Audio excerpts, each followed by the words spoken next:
Objektový mód a krivkový mód. Vektorové grafické programy, ako aj animačný program Adobe Flash, nám ponúkajú pri vytváraní nových objektov dve možnosti vytvárania. A síce vytvoriť objekt ako objekt a vytvoriť objekt ako zmes kriviek a výplní. Práve tieto dva módy jeden sa volá objektový a druhý sa volá krivkový. Majú tieto dve možnosti všetky nástroje, s ktorými niečo vytváram. To znamená, tu vľavo hore máme nástroje. Je to pero, je to čiara, obdĺžnik, ovál, alebo hviezda, alebo mnohouholník, ceruska aj štetec. Najlepšie uvidíme tento rozdiel práve pri napríklad kreslení obdĺžnika.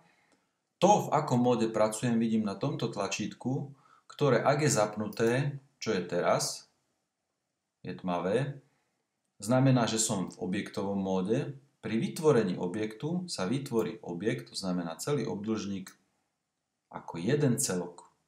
To znamená, je to spolupracujúci jeden jediný celok. Žiadna sada čiar ani výplní, je to jeden celok. Ak ho chcem označiť, jednoducho s výberovým nástrojom na ňo raz kliknem a celý objekt je označený. Môžem ho posúvať, môžem ho transformovať, môžem ho zmenšovať, zväčšovať. Všetko sa robí naraz. Druhou črtou tohto módu je, že prepnem sa do oválneho vytvárania kruhov a nakreslím nad neho napríklad takúto elipsu. Vidím, že je takto orámovaná. To je ukážka toho, že to je objekt. A opäť s výberovým nástrojom môžem posúvať, presúvať jeden na druhý, pod druhý, zasúvať ako potrebujem. Podotýkam, tento kruh je nad obdĺžnikom preto, lebo bol vytvorený neskôr, ale ja ho môžem dostať aj cez neho, cez pravé tlačítko a že ho dám úplne dozadu, send to back. A nič sa s nimi nedeje, sú to dva samostatné objekty. Keď chcem upraviť tento objekt, ľubovoľný z nich, tak musím na ňo dvakrát kliknúť. Tu vedľa scény 1 sa mi zjaví, že je to objekt, že som vnútri, celá plocha mi pobledne. A teraz môžem tento objekt upravovať. A môžem ho upravovať trebárs takto, zmením jeho nejakú vlastnosť.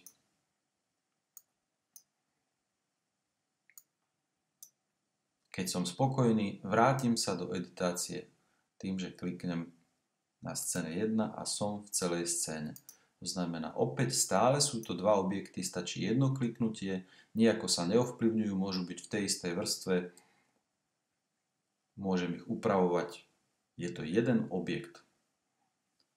Ideme urobiť to isté, to znamená, opäť si vyberiem obdĺžnik, vypnem si objektový mód, to znamená, že pracujem v krivkovom móde.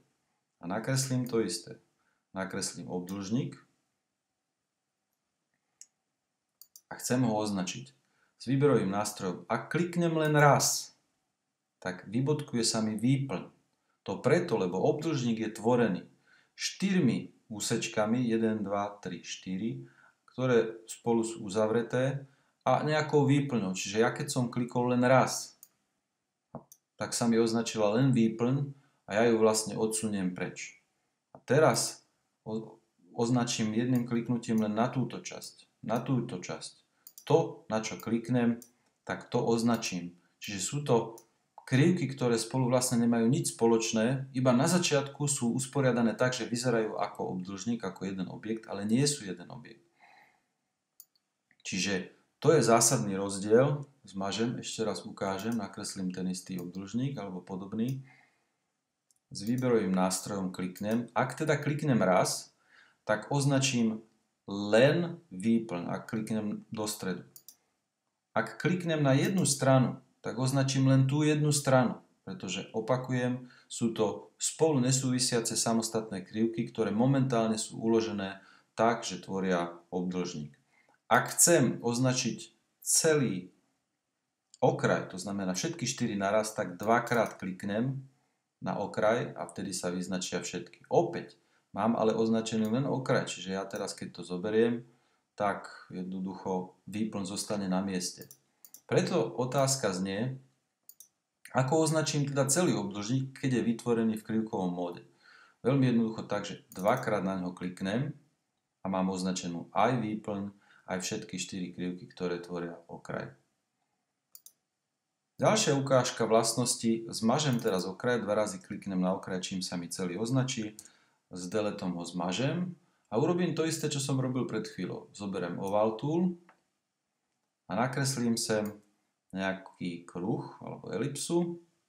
Opäť je to v krivkovom móde, to znamená opäť elipsa je tvorená krivkou, ktorá tvorí kružnicu a samostatnou výplňou. To znamená, ja keď kliknem raz na výplň a dám ju preč, tak výplň tam už neostane.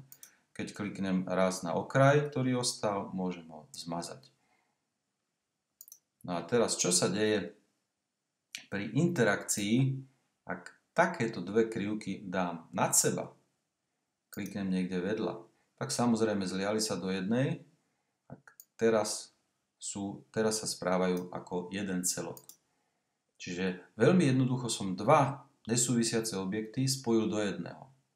Čiže tu sa ukazuje výhoda krivkového módu, ale za chvíľku uvidíme aj otáznu výhodu alebo nevýhodu. Uvidíme, zmením farbu a nakreslím teraz ďalší kruh alebo elipsu a s výberovým nástrojom kliknem opäť na okraj raz a vidím, že tento raz sa mi vyznačila len tá časť po najbližšiu stretávku s inou krivkou.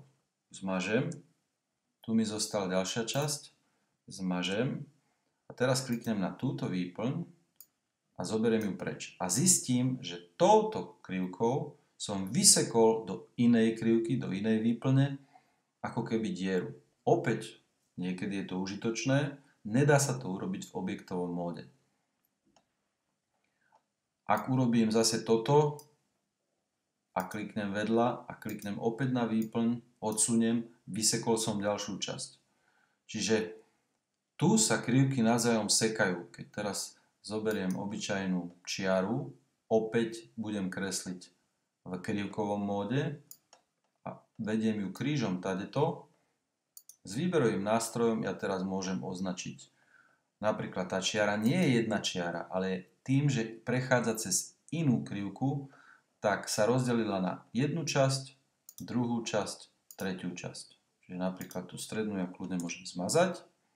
A pozor, ale aj túto krivku som tou bývalou presekol, ale keďže som už tú strednú časť zmazal, tak preseknutie zostalo vo vzduchu. Takže vrátim sa o 2 kroky naspäť, kliknem na ľavú časť, vidím, že už to nie je jedna výplň, ako ešte pred chvíľou bola, ale sú to dve výplne, ja ju môžem zobrať a mám ako keby klobúčik. Čiže rozdiel medzi objektovým a krivkovým módom je v tom, že pri objektovom móde je objekt vytvorený jeden celok samostatný, ktorý nejako nekoliduje s inými celkami, s inými objektami, môžu byť na sebe, nesekajú sa, môžu byť v jednej vrstve, neovplyvňujú sa. Ak chcem upraviť objekt vytvorený v objektovom móde, musím dvakrát kliknúť na ňo, otvorí sa mi takto samostatne celá plocha zbledne. Ak ho doupravujem, vrátim sa naspäť do scény 1 a je to stále jeden objekt. Ak použijem krivkový mód, tak všetko, čo vytvorím, je len zmes kriviek a výplní, ktoré sa navzájom sekajú. Ja keď túto výplň teraz dám sem, kliknem niekde vedľa a odoberiem ju odtiaľ, tak som vysekol otvor do tej pôvodnej výplne. Jednotlivé objekty takýmto spôsobom vytvorené sa navzájom ovplyvňujú a sekajú, čo môžem ukázať aj takto ceruzkou, že nakreslím nejakú krivku a s výberovým nástrojom zistím, že už táto výplň, ktorú som teda ozaj už osekal, sa rozdelila na dve samostatné časti. Treba si uvedomiť, ktorý mód chcem použiť a na čo. A niekedy je výhodnejší ten a niekedy je výhodnejší ten.